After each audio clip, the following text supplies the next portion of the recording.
गांधी जी स्वतंत्रता की लड़ाई अहिंसा के माध्यम से लड़ना चाहते थे। नमक कानून तोड़ने का आंदोलन भी गांधी जी अहिंसात्मक ही चलाना चाहते थे।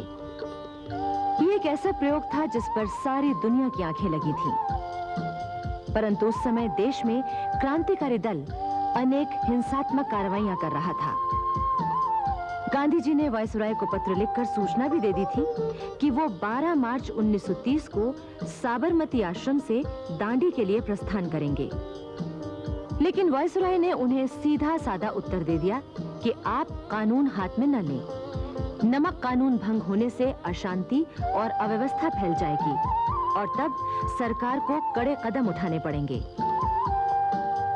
12 मार्च 1930 को साबरमती आश्रम में देशी तथा विदेशी अखबारों के संवाददाता पहुंच चुके थे। गांधी जी ने उन्हें बताया कि यह यात्रा पैदल होगी। इससे वो जन जन तक पहुंच सकेंगे।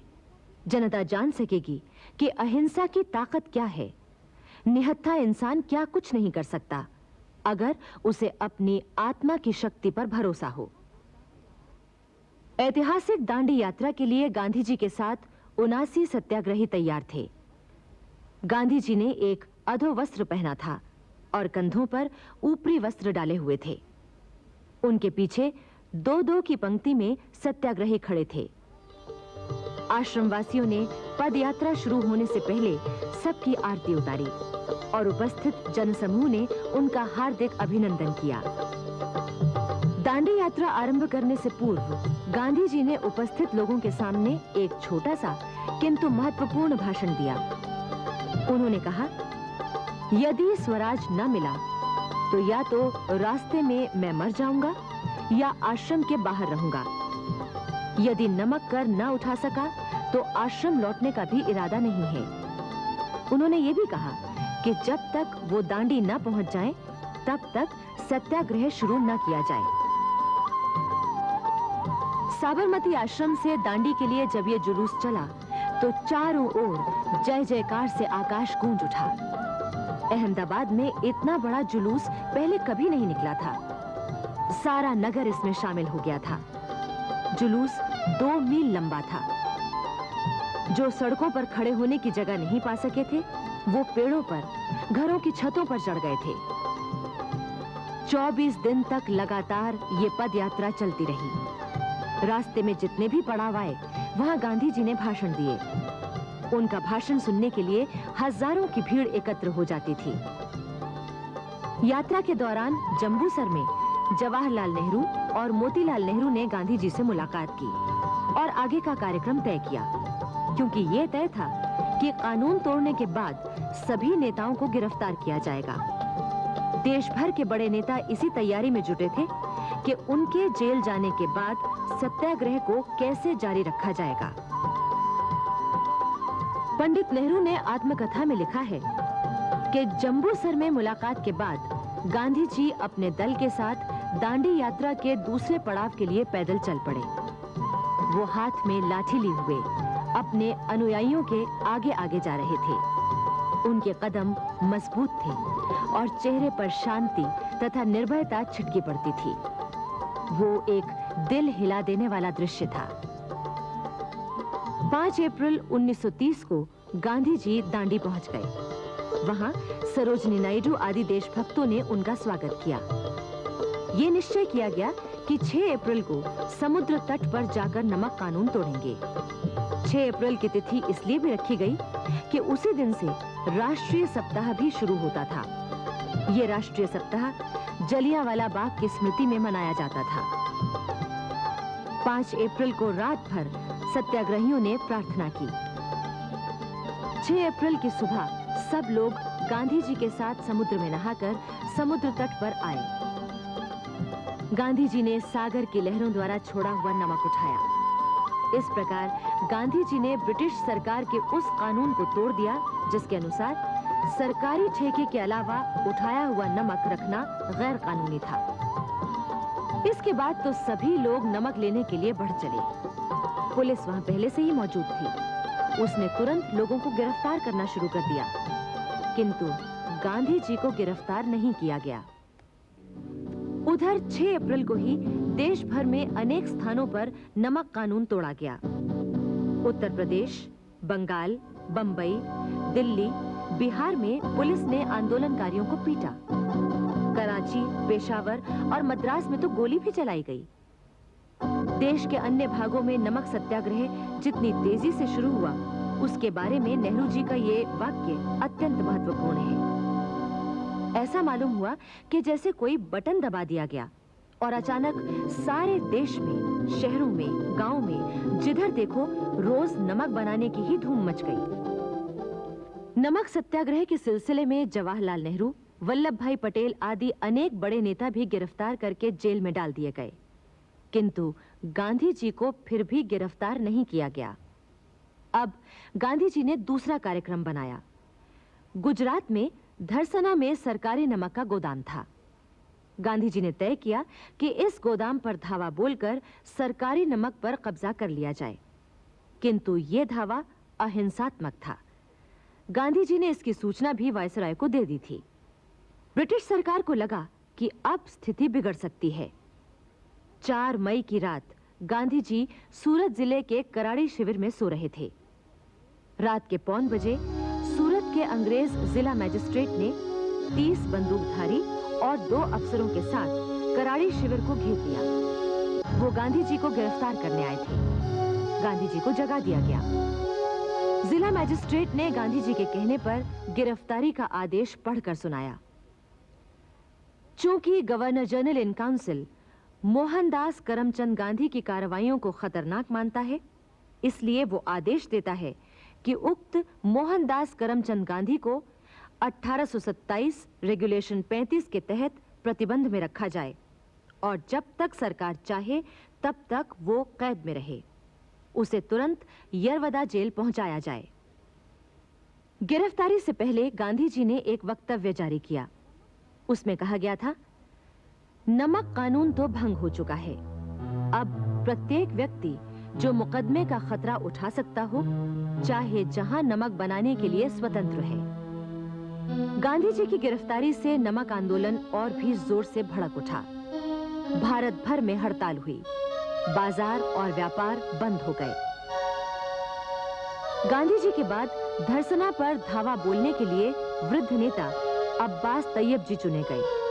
वो भी गिरफ्तार कर लिए गए। इसके बाद श्रीमती सरोजनी नायडू आगे बढ़ी तो वो भी गिरफ्तार कर ली गई। फिर तो जनता और पुलिस के बीच सीधा संघर्ष शुरू हो गया। हर शहर और गांव में नमक सत्याग्रह हुआ। पुलिस ने जनता पर लाठियों और बंदूकों से हमला किया। कांग्रेस की कार्य समिति को सरकार ने गैर कानूनी घोषित कर दिया। मोतीलाल नेहरू भी गिरफ्तार कर लिए गए। पेशावर में खान अब्दुल गफ्फार खान की संस्था अफगान यूथ लीग और उसके सदस्य खुदाई खिदमतगार कांग्रेस में शामिल हो गए। नमक आंदोलन के दौरान खुदाई खिदमतगारों पर बड़े अत्याचार हुए। लोगों को अपमानित करने के लिए उन्हें जबरदस्ती पकड़कर माफीनामे पर अंगूठा लगवाया जाता था। बहुत से वीर पठानों ने इस पर अपना अंगूठा ही काट डाला, जिससे इस जिल्लत से बच जाएं। खान अब्दुल गफ्फार खान के घर में आग लगा दी गई। उनके भाई डॉक्टर खान साहब का मकान धूल में मिला दिया गया। 23 अप्रैल 1930 को पेशावर में बहादुर पठानों ने सत्याग्रह की अहिंसक लड़ाई की एक ऐसी मिसाल पेश की जो इतिहास में कभी भी भूली नहीं जा सकेगी। सैकड़ों की संख्या में पठान मौत की जरा भी परवाह किए बगैर तोपों और बंदूकों की ओर बढ़ते गए और उन्हें बड़ी बेरहमी से अंग्रेजों ने भून दिया। सारे देश में अहिंसात्मक ढंग से कानून भंग करना जनता का धर्म बन गया था। ब्रिटिश सरकार की सभी जेलें भर गईं, यहाँ तक कि नई जेलें बनवानी पड़ी। लगभग 50-60 हजार लोग जेलों में बंद हो गए थे। फिर भी आंदोलन की तेजी में कोई कमी नहीं आई। बंबई में कपड़ा मिल मजदूरों ने हड़ताल की। मद्रास में आंदोलनकारियों को पीटा गया। बंगाल में छात्रों पर लाठियां बरसीं। गुजरात में बारडोली और बोरमद में किसानों पर जुल्म हुए। उस समय सारा भारत आंदोलन के प्रभाव की गिरफ्त में आ चुका था। वास्तव में इस आंदोलन ने ब्रिटिश सरकार की नींव हिला दी थी। इससे गांधी जी की कांग्रेस में पकड़ गहरी हो गई। उनका प्रभाव तेजी से फैलने लगा था। इसी बीच क्रांतिकारी भी अपना काम कर रहे थे। 18 अप्रैल 1930 को चटगांव के पास करीब 70 नौजवानों ने सूर्य सेन के नेतृत्व में एक साथ अनेक सरकारी प्रतिष्ठानों पर आक्रमण कर दिया। उन्होंने शस्त्रागार लूट लिया। 26 जनवरी 1931 को वायसराय के आदेशानुसार गांधी जी और कांग्रेस कार्यकारिणी के अन्य सभी सदस्यों को जेलों से रिहा कर दिया गया। मोतीलाल जी चूंकि बीमार थे, इसलिए उन्हें पहले ही छोड़ दिया गया था। जवाहरलाल नेहरू जब नैनी जेल से छूटकर घर पहुंचे, तो बीमार पिता को देखकर उनके दिल को बड़ा धक्का लगा था। नेहरू जी ने लिखा है, वो एक बूढ़े शेर की तरह, जिसका शरीर बुरी तरह जख्मी हो गया हो, जिसकी ताकत शरीर से करीब करीब चली गई हो, बैठे थे। लेकिन उस हालत में भी उनकी शान तो सिंहों या राजाओं जैसी ही थी। कुछ ही दिन बाद गांधी जी मोतीलाल नेहरू जी से मिलने आए। उस समय मोतीलाल जी ने कहा था, महात्मा जी, मैं जल्दी ही चला जाने वाला हूँ। स्वराज देखने के लिए जिंदा नहीं रहूंगा, लेकिन मैं जानता हूँ कि आपने स्वराज जीत लिया है और जल्दी ही वो आपके हाथ में आ जाएगा। इसके कुछ ही दिन बाद यानी 6 फरवरी 1931 को मोतीलाल नेहरू का देहांत हो गया। देश का एक महान त्यागी नेता उठ गया।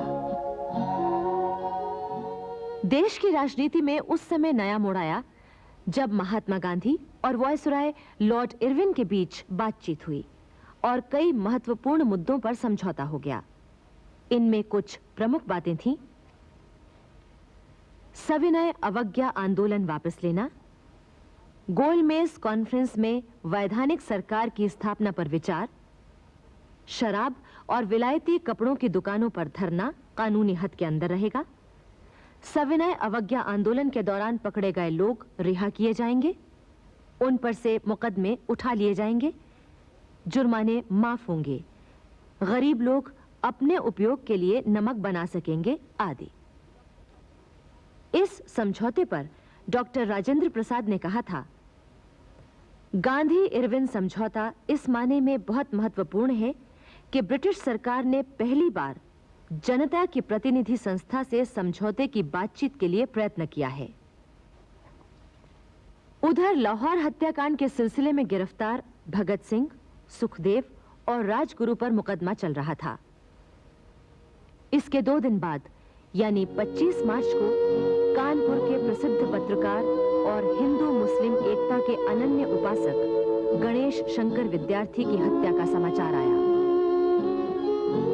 इन दोनों समाचारों से कराची में वल्लभ भाई पटेल की अध्यक्षता में हो रहे कांग्रेस अधिवेशन में मातम छा गया था।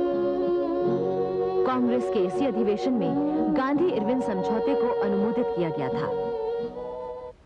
दूसरा गोलमेज सम्मेलन लंदन में 7 सितंबर से 1 दिसंबर 1931 तक हुआ। इसमें कांग्रेस के प्रतिनिधि के रूप में गांधी जी सम्मिलित हुए। अन्य नेताओं को ब्रिटिश सरकार ने नामजद किया था। इनमें पंडित मदन मोहन मालवीय और श्रीमती सरोजनी नायडू भी थीं। दूसरे गोलमेज सम्मेलन से बड़ी आशाएं थीं और लगता था कि स्वराज्य का सपना पूरा हो जाएगा। लेकिन उसमें तो गांधी इरविन समझौते तक की उपेक्षा कर दी गई थी। इस सम्मेलन में गांधी जी ने भारत का पक्ष बड़ी मजबूती से रखा, किंतु अंत में इस सम्मेलन का कोई नतीजा नहीं निकला। भारत लौटने पर गांधी जी ने कहा, यह बात सच है कि मैं खाली हाथ लौटा हूं, किंतु मुझे संतोष है कि जो ध्वज मुझे सौंपा गया था मैंने उसे नीचा नहीं होने दिया और उसके सम्मान के साथ समझौता नहीं किया।